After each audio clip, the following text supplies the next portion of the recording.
రాష్ట్ర దక్షిణ తెలంగాణ విద్యుత్ పంపిణీ సంస్థ కీలక నిర్ణయం తీసుకుంది. థర్డ్ పార్టీ ఆన్లైన్ పేమెంట్స్ ని నిలిపేస్తూ నిర్ణయం తీసుకుంది. Phone pay, Google pay, Paytm, Amazon pay నుంచి సేవల్ని నిలిపేసింది ఎలక్ట్రిసిటీ డిపార్ట్మెంట్.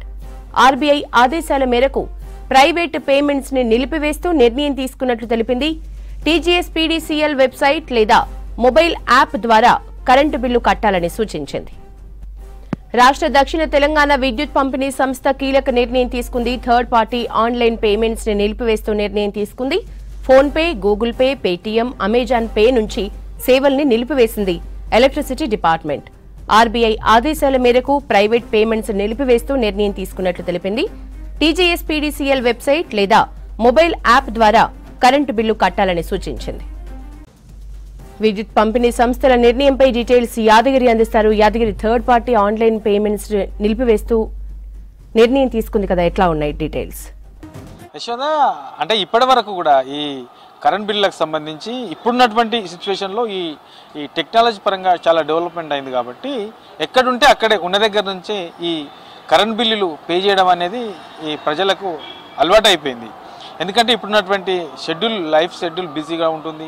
సో చాలామంది అంటే ఫోను చేతిలో ఉంటుంది కాబట్టి అక్కడనే ఉండి ఆ బిల్లు పేమెంట్ చేయడం అనేది అలవాటుగా మార్చుకున్నారు. ఇప్పుడు ఎక్కువగా కూడా ఈ బిల్స్ అన్ని కూడా ఈ ఆన్లైన్ పేమెంట్సే ఎక్కువగా చేస్తూ ఉన్నారు.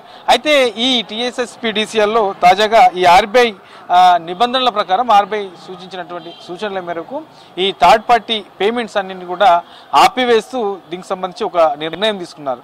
ఇందులో ఈ గూగుల్ పే, తర్వాత ఫోన్పే, తర్వాత అమెజాన్ పే, ఇట్లా ఈ ఏదైతే ఆన్లైన్కి సంబంధించినటువంటి పేమెంట్స్ ఉంటాయో ఆన్లైన్లో ఈ యాప్స్ ఉన్నాయో ఈ యాప్స్ సంబంధించి ఎక్కడి నుంచి కూడా ఇక్కడ నుంచి ఈ కరెంట్ బిల్ అనేది తీసుకోబడదు. ఇక ఏమన్నా పే చేయాలంటే ఎవరైనా ఆన్లైన్లో పే చేయాలంటే ఈ అఫీషియల్గా ఉన్నటువంటి టీఎస్ఎస్పీడీసీఎల్కి సంబంధించినటువంటి వెబ్సైట్ ఉంటుంది. ఆ వెబ్సైట్ సంబంధించి దాంట్లో నుంచి అఫీషియల్గా పే చేయొచ్చు, లేదంటే మొబైల్ యాప్ కూడా ఉంది. సో దాంట్లో నుంచి పే చేయాలి. ఈ రెండింటిలో నుంచి మాత్రమే ఈ కరెంట్ బిల్లు అనేది పే చేయాలి. మిగతా థర్డ్ పార్టీకి సంబంధించినటువంటి ఇందాక చెప్పుకున్నట్లు ఈ గూగుల్ పే, ఫోన్పే, ఈ అమెజాన్ పే ఇట్లాంటి వాటి నుంచి ఇవి కూడా బిల్స్ తీసుకోబడవు అని చెప్పేసి దీనికి సంబంధించి అఫీషియల్గా ఒక ప్రకటన కూడా రిలీజ్ చేశారు.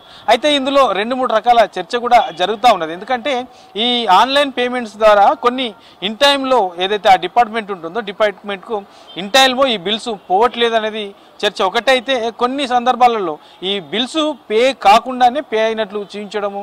సో ఇందులో కూడా కొంత ఇబ్బందులు వస్తున్నాయి. సో ఆ డిపార్ట్మెంట్కు రావాల్సినటువంటి నిధులలో కూడా ఈ ఏదైతే కరెంట్ బిల్స్ రూపంలో చెల్లించే నిధులలో కూడా కొంత తేడాలు వస్తున్నాయి, సంస్థకు నష్టాలు వస్తున్నాయి అనే చర్చ కూడా ఇంకోటి ఉంది. ఇక రెండోది ఈ ఏదైతే ఈ థర్డ్ పార్టీకి సంబంధించినటువంటి ఆన్లైన్ పేమెంట్స్ సంబంధించినటువంటి యాప్స్ ఉన్నాయో దీనికి సంబంధించి ఈ సర్చార్జ్ పేరుతో ఎక్కువగా డబ్బులు కూడా తీసుకుంటున్నారు. దీనివల్ల కొంత వినియోగదారుల మీద కూడా ఎక్కువగా బర్డెన్ పడే అవకాశం కూడా ఉంటుంది. కాబట్టి ఇందులో భాగంగానే ఇది ఒక నిర్ణయం అనే చర్చ కూడా జరుగుతూ ఉన్నది. సో ఏది ఏమైనప్పటికీ ఓవరాల్గా ఇక ఈ రోజు నుంచి ఇది అమలు కాబోతుంది.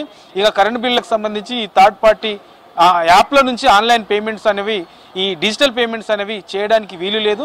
ఒకవేళ చేయాలన్నా టీఎస్ఎస్పీడీసీఎల్కి సంబంధించినటువంటి మొబైల్ యాప్ లేదంటే ఆ వెబ్సైట్కి సంబంధించి అందులో నుంచే ఈ బిల్స్ పే చేయాల్సి ఉంటుంది. సో ఇది వినియోగదారులు దీన్ని గమనించాల్సిన అవసరం ఉంటుంది. ఎందుకంటే చాలామంది కూడా ఎక్కడంటే ఆఫీసుల నుంచి వెళ్ళి వాళ్ళ ఆఫీసులో కూర్చుని దగ్గరికి వెళ్ళి కట్టడము, లేదంటే ఇక అది అలవాటుగా మారింది కాబట్టి చాలామంది కూడా కొంత కన్ఫ్యూజన్కు గురయ్యే సిచ్యువేషన్ కూడా ఉంటుంది.